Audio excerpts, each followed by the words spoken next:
Bom, é lógico que eu vou falar sobre a política cotidiana aqui no canal também, né? Mas como diz o ditado, a gente precisa ter um certo cuidado para não focar demais na árvore e não ver a floresta.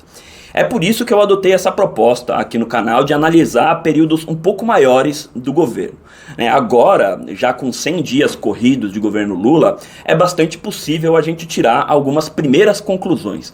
Dentre elas, a conclusão de que tem uma bomba relógio no Brasil com data marcada para explodir. Façam suas apostas.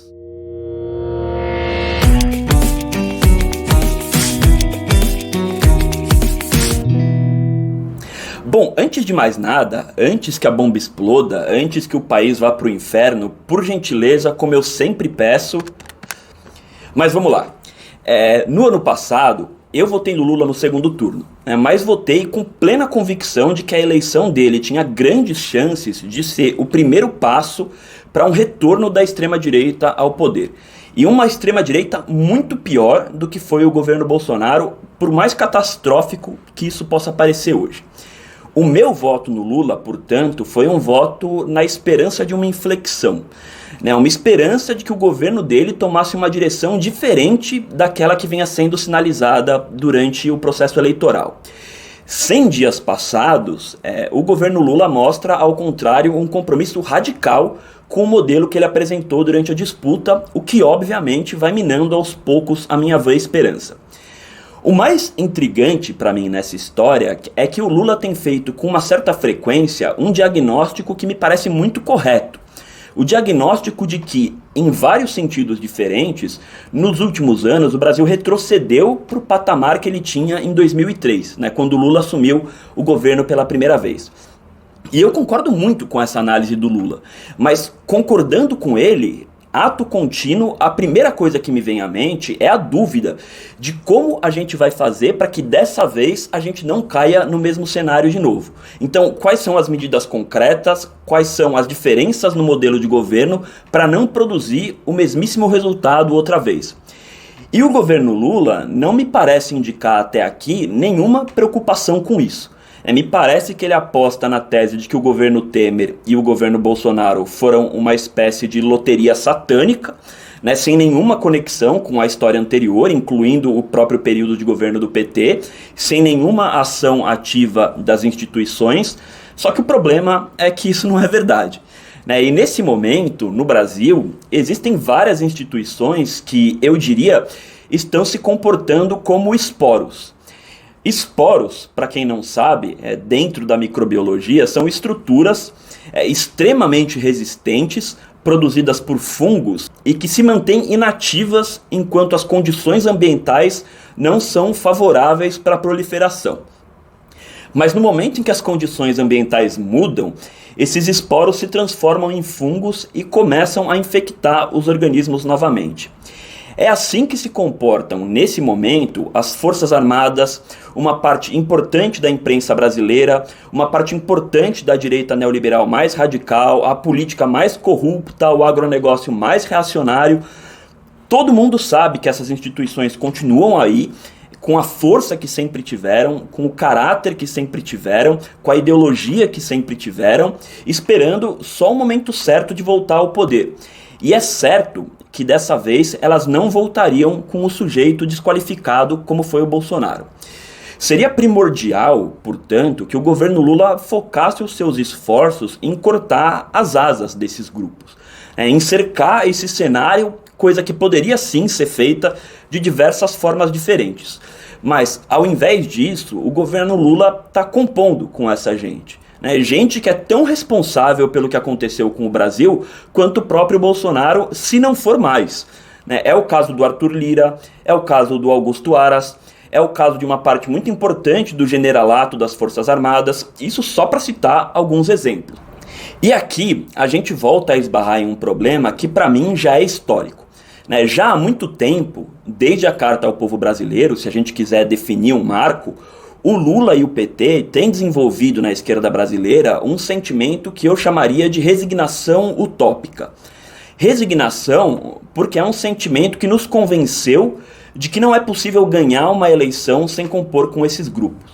né, de que não é possível governar sem compor com esses grupos e que, mesmo compondo com esses grupos, não é possível fazer reformas estruturais significativas, né? Não. Tudo que a gente pode desejar são transformações cosméticas, momentâneas, de melhoria de consumo dos mais pobres, e olhe lá. É resignação porque nos convenceu que não valia a pena, por exemplo, protocolar um impeachment contra o Bolsonaro na época, porque isso não ia passar na Câmara. Em suma, é um sentimento de resignação porque nos convenceu de que pressão popular é uma variável inútil na equação política, né? Que a postura dessas instituições é inabalável, não importa quantas pessoas estejam na rua, não importa o que essas pessoas façam ou quão engajadas elas estejam. Não chega a surpreender, portanto, que mesmo depois de um governo trágico, como foi o governo Bolsonaro, a direita brasileira siga tendo a capacidade de mobilizar milhares de idosos que compram roupa em loja de pescaria para invadir e cagar no Congresso Nacional, enquanto a esquerda não tem uma fração dessa capacidade de mobilização, apesar da gente viver em um dos países mais desiguais e injustos do mundo. Mas ao mesmo tempo que esse sentimento é de resignação, ele também é utópico, né? Porque a esquerda parece acreditar que o Brasil vai chegar em algum lugar andando por esse caminho, né? Como se a mobilização popular fosse algo dispensável. Só que, mais uma vez, o problema é que tudo isso é falso. E poucas coisas provam de forma mais contundente que isso é falso do que a própria história do PT. Bastaria dizer que na eleição de 89, por exemplo, numa época em que o Lula tinha um discurso muito mais radical, numa época em que a comunicação era 100% monopolizada pela grande imprensa, né, numa época em que a Globo manipulou o debate público de uma tal forma que ela jamais conseguiria fazer hoje, o Lula terminou a eleição com 47% dos votos no segundo turno, né? Ou seja, chegou muito, muito perto de ganhar a eleição sem depender desse tipo de aliança. Então, quando foi exatamente que a aliança com a política fisiológica passou a ser essencial para ganhar uma eleição? Ou será que isso foi simplesmente uma estratégia que em determinado momento o PT escolheu?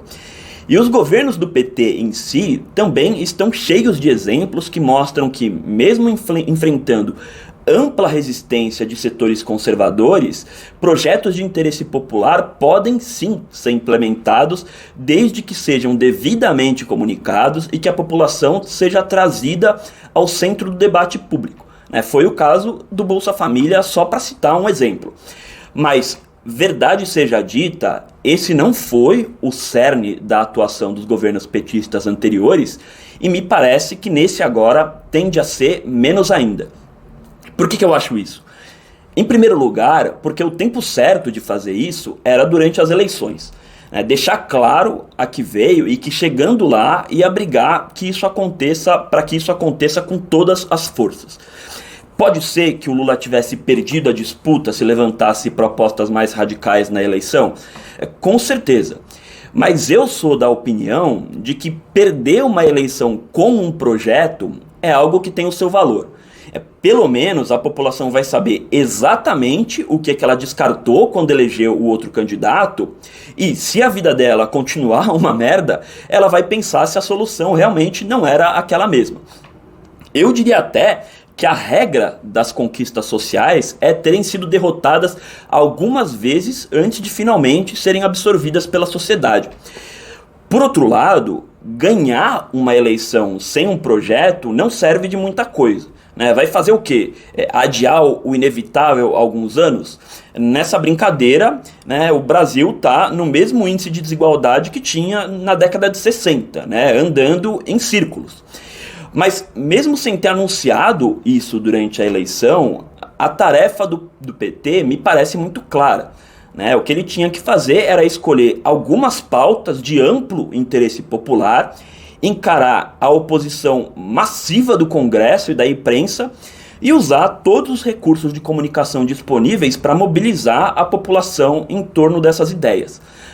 A grande bênção do Brasil é que ele é um país tão desgraçado, tão desigual, com contradições tão explícitas e anomalias tão fora da curva, que é fácil selecionar pelo menos uma dúzia de projetos de lei com entendimento simples pela população e com um potencial revolucionário para o país. Estou falando de coisas como uma reforma tributária significativa. Mas não estou falando de simplificação. Tá? Simplificação é o meu pau na sua mão. Estou falando de cobrar menos impostos de quem passa fome e cobrar mais impostos de bilionário. Simples assim. Estou falando de uma redução significativa na taxa de juros, de uma política expressiva de aumento do salário mínimo, de uma recomposição da segurança social para os trabalhadores que hoje estão na informalidade. Enfim, estou falando de uma série de coisas que têm um impacto sensível na vida das pessoas, e que me parece ser a única perspectiva possível de blindar o país do contra-ataque dessa extrema-direita. Mas isso não está na ordem do dia. O governo Lula, parece que o que ele pretende fazer é simplesmente um governo de contenção de danos. O Brasil é um país que foi espancado, fustigado, estuprado, jogado contra as cordas, e o governo Lula parece que vai nos oferecer uma aspirina e uma canja de galinha. Sendo que a gente precisava mesmo era de uma injeção de adrenalina para ficar de pé antes que a próxima porrada venha, porque ela vai vir. E aqui então a gente entra na tal bomba relógio, que está programada para estourar em novembro de 2024, data das próximas eleições nos Estados Unidos. Existe uma chance alta dessa eleição ser vencida pelos republicanos lá, o que muda totalmente a conjuntura aqui no Brasil. Se o Trump fosse presidente, por exemplo, dá para dizer que provavelmente o Lula nem teria ganhado essa eleição. O resultado foi tão apertado que qualquer apoio mais enfático de Washington podia perfeitamente ter feito a diferença. Mas mesmo que o Lula tivesse ganhado as eleições, o resultado de 8 de janeiro, por exemplo, teria sido outro. É completamente diferente. Boa parte dessas instituições que eu disse que hoje estão vivendo aí na forma de esporos, estão nessa forma única e exclusivamente por receio da repercussão internacional, sobretudo nos Estados Unidos, se eles começarem a meter o louco. E isso é muito sério. Tá? Não dá para imaginar como o Brasil estaria hoje se os Estados Unidos tivessem um presidente como o Trump no poder. Simplesmente não dá. Nesse contexto, nem sequer um golpe militar clássico está descartado, coisa que hoje é só uma piada de mau gosto. Enquanto isso, a maior parte da esquerda brasileira, de políticos a influenciadores, de artistas a intelectuais, está assistindo o governo Lula de forma completamente acrítica, se divertindo com as revelações de escândalo do governo Bolsonaro e torcendo para ele ir para a cadeia como se isso fizesse alguma diferença prática no processo. E assim, não me leva a mal, tá? Eu faço questão de ver o Bolsonaro na cadeia. Eu acho que ele tinha que ser preso, tinha que ser decretado feriado nacional, com direito a desfile na Avenida Paulista, com Zeppelin no formato de mamadeira de piroca, avestruz correndo, Zé Gotinha dando tiro de metralhadora pro alto. Eu sou favorável a tudo isso aí. Mas se você tá torcendo por isso, mas acha que é do jogo fazer aliança com certas figuras do Centrão, me desculpa, mas você não entendeu muita coisa, tá? O Bolsonaro é o Louro José dessa galera, é o xaropinho deles. O que está em jogo aqui, como sempre, são interesses de classe. Interesses de classes que são muito, mas muito mais bem representados por figuras como Arthur Lira do que pelo Bolsonaro. E, de qualquer forma, quando essa mesma classe sentir que é o momento de voltar a fazer uma ofensiva, resgatar aquilo que o Florestan Fernandes chamava de contra-revolução permanente, não vai fazer a menor diferença se o Bolsonaro vai estar na cadeia ou não, se ele vai estar inelegível ou não. Como eu disse, a única perspectiva possível para o Lula é conquistar uma alta adesão popular ao governo dele, o que se consegue promovendo transformações concretas e sensíveis na vida das pessoas. E fazendo isso rápido, antes que eventos como a eleição dos Estados Unidos gerem uma situação ainda mais desfavorável para a gente. Mas esse tipo de transformação não vai acontecer com base em acordos com a política fisiológica ou com a elite econômica. Você não vai conseguir isso levando o Roberto Campos Neto para jogar FIFA Soccer na casa do Haddad. né? Não vai conseguir esse tipo de apoio da opinião pública pagando uma rodada de Martini para Eliane Cantanhede. E é lógico que não é simples, né? Eu não estou sugerindo que essa é uma fórmula infalível, mas eu pessoalmente não vejo nenhuma outra perspectiva para o Brasil. Negociar com a elite brasileira é a utopia mais fantasiosa de todas. Como diz o Gessé Souza, a elite nacional ela é muito particularmente patrimonialista. Ela tem uma mentalidade literalmente escravocrata e tem zero interesse em qualquer projeto de desenvolvimento nacional. A perspectiva deles é que o Brasil se mantenha como um grande produtor de commodities e de mão de obra barata e, cá entre nós, eles não têm nenhum motivo para desejar alguma coisa diferente disso. Então, se uma boa parte daquilo que foi conquistado durante os governos do PT foi perdido num intervalo de tempo tão curto, isso não é nenhum acidente. Essas conquistas foram cuidadosamente desenhadas para que pudessem ser descartadas ao menor sinal de crise. E é esse, na melhor das hipóteses, o tipo de conquista que é possível almejar numa negociação com esses caras. Aliás, isso era possível há 20 anos. Porque hoje, com uma extrema-direita muito mais fortalecida, mesmo isso vai ser muito difícil de ser conquistado na base da negociação. Resultado prático é que o governo Lula III, se manter no caminho dos 100 primeiros dias, tende a ser um governo de baixíssima personalidade, sem marcas claramente estabelecidas e, portanto, um governo com dificuldade de fazer um sucessor, ainda que chegue ao fim do mandato. Então agora, o que a gente tem à nossa frente é uma encruzilhada, porque o PT, por méritos dele e que precisam ser reconhecidos, mas basicamente aglutinou a esquerda no seu entorno e, portanto, se estabeleceu como a única força política capaz de mobilizar essas pessoas, pelo menos no horizonte de médio prazo. Mas até aqui não dá nenhuma indicação de que está disposto a fazer isso. Então nós seguiremos aqui torcendo e pressionando por uma inflexão, né? Se inscreve aqui no canal para dar aquela força pra gente, tá bem? Um beijo!